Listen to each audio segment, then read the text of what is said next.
I'm proud to call them Charlotte Magazine's 2015 Charlotteans of the Year. 37-year-old Shaun Corbett may be Charlotte's most reluctant celebrity.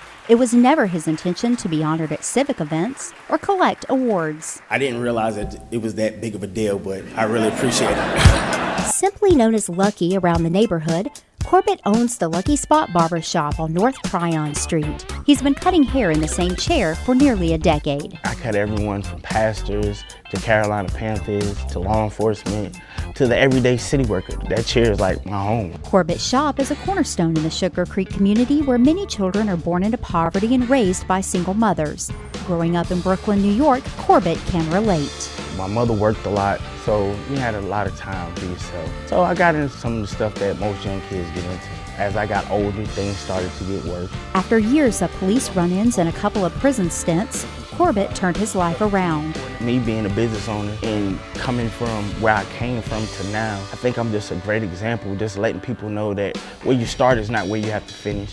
Corbett believes giving back is just as important as getting a good haircut. Once I bought this barbershop in 2010, I vowed that I will always give back. It does take a village to give back to the community and give positive influences to the kids.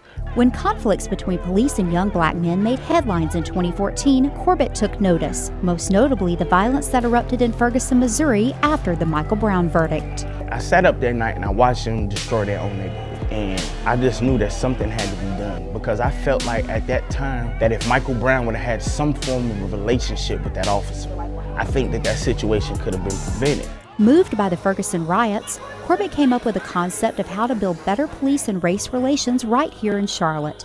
That idea became known as Cops and Barbers, a program that connects community members with Charlotte-Mecklenburg police officers. When Shaun came up with the idea of how we can have more people that we can mentor, then it is developing to the organization Cops and Barbers. It benefits the community because we don't want to have the conflicts that Ferguson and other cities have. Well, it is one of those amazing initiatives that starts in the community with one person who has a great idea, and this was one idea that became an amazing sensation because it's an opportunity for our police officers to interact with the public. Corbett and CMPD organize events across the city. First and foremost, our cops get to talk to kids and connect on a human level and really start building that trust that we all seek in this line of work, especially right now. Most of the time when we're out with the community, it's because something's wrong or somebody called us. What we're trying to do here is create an environment where we can have normal, everyday conversations, fellowship with one another, and learn from each other. Each event draws hundreds of kids and parents, connecting the community in a way that promises a lasting, positive impact. We've been to countless high schools, countless elementary schools, and we have these great conversations with kids. I have kids coming out here today that would have not come to an event like this a year ago. Kids often learn about what they see. So if they see that people coming together, having a good time, they see officers there, and then they also bring that back home and they bring it back to school. So it's really good.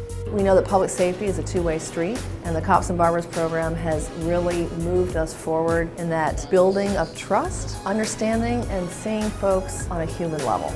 Cops and Barbers gained national attention last year when it was recognized by President Obama. Corbett earned 2 trips to Washington, D.C., but says his motivation remains simple. A kid like me, I would have never thought I would be at the White House. But to me, the most important thing is when a complete stranger comes up to me and says, "Hey man, keep it up."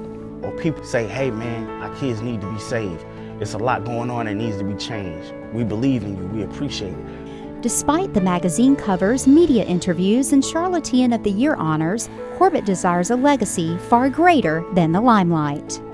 When it's all said and done, I want people to know that he really cared. Just letting kids know that you care can make the difference between going right or left. I'm just a regular guy that care about my community and the kids that's in it. He's the most honorable person I've met in the last 5 years. His heart's in the right place. He's doing things for the right reasons, and he wants to make Charlotte a safer city. How can the chief of police not love that? The success of Cops and Barbers shows great promise for police and community relations in Charlotte. And Corbett maintains, we can all do our part to make a difference. It's up to us to understand that we can control what happens in our city. We have to love our city. We have to continue to make Charlotte one of the best cities in the United States. Thank you. For Carolina Connection, I'm Kimberly Hyde.